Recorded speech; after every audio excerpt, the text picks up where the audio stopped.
What's up, y'all? J. Roos Theory. Make sure to comment, share, subscribe, and all that stuff. Um, Looking at this make-believe fireplace right here. I used to have a real one growing up. Check it out.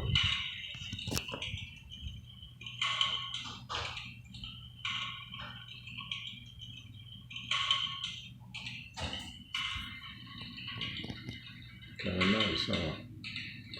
But I want to break down the Tommy Fury Jake Paul fight. I was watching the Jake Paul Tyron Woodley fight and Jake Paul against Anderson Silva, and I noticed his footwork. You got to put your feet, apart, but Jake Paul seems to keep his legs way apart, and that can cause you some problems. And of course, you can't keep them too close together, you'll be off balance, and you can't square up or you'll be off balance. But he keeps his feet far apart, and the fireplace is loud.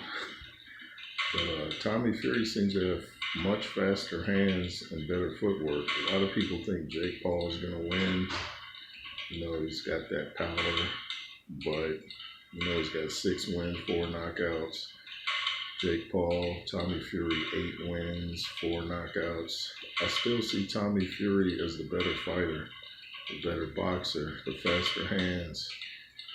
He looks like he could actually grow into a heavyweight. He has a bigger frame than Jake Paul. He's got wide shoulders, muscular body.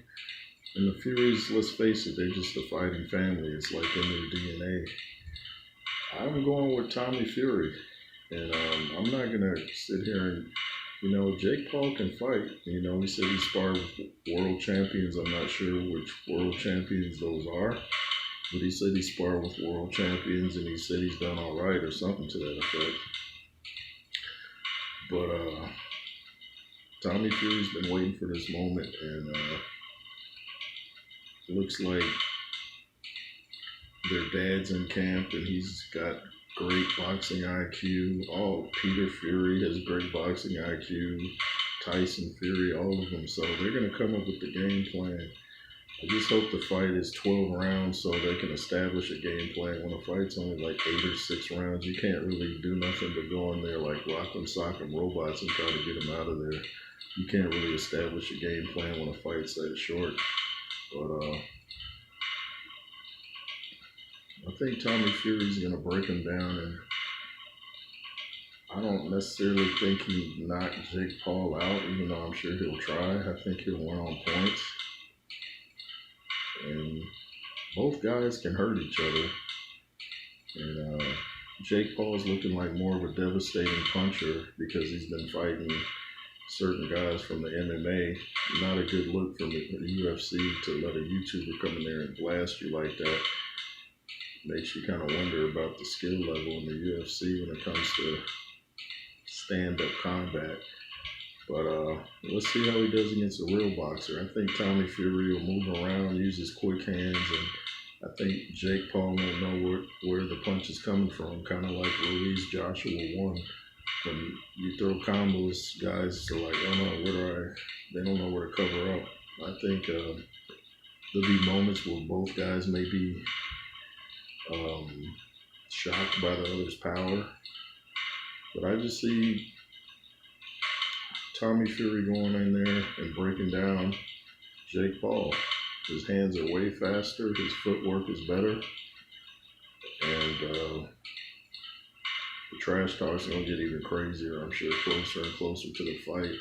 I've already heard where Jake Paul has said some things about, I guess, Tommy Fury's girlfriend. These fighters nowadays go way too far, like the Benavidez camp, the things some of them said to Caleb Plant is just way too far. And so I'm actually going for Caleb. I'm switching topics, but I'm actually going for Caleb now because the Benavidez in his camp, they're doing too much. The emptiest wagon makes the most noise, and they're doing a lot of this. So I'm going with Caleb Plant for the upset. I think Bernard Hopkins said Caleb Plant's about to shock the world too.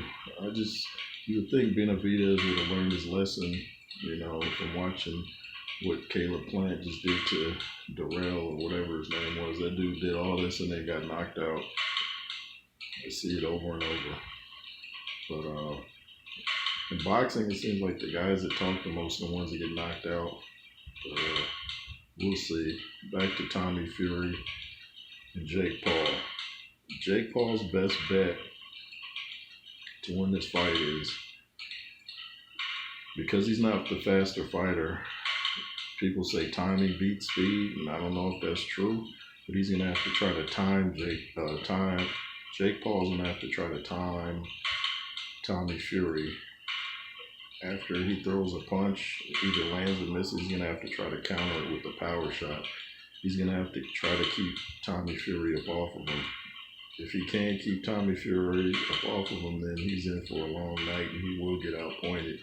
He's going to have to time him just precisely. He's going to have to be precise with his punches. And if he can't time Tommy Fury, it's going to be crazy. Because when the guy's faster and he's throwing combos, you almost have to get a knockout to win. Who do you guys think is going to win? Tommy Fury or Jake Paul? LSR forever. The reason I do this, like I said at the beginning, make sure to comment, share, subscribe, and be fearless. Pretty nice place I'm in, y'all. The Most High is good. Like I said, be fearless. Yeshua reigns supreme. Yahweh reigns supreme. Every knee shall bow and every tongue confess that Yeshua is the sovereign of sovereigns and the master of masters. Don't forget.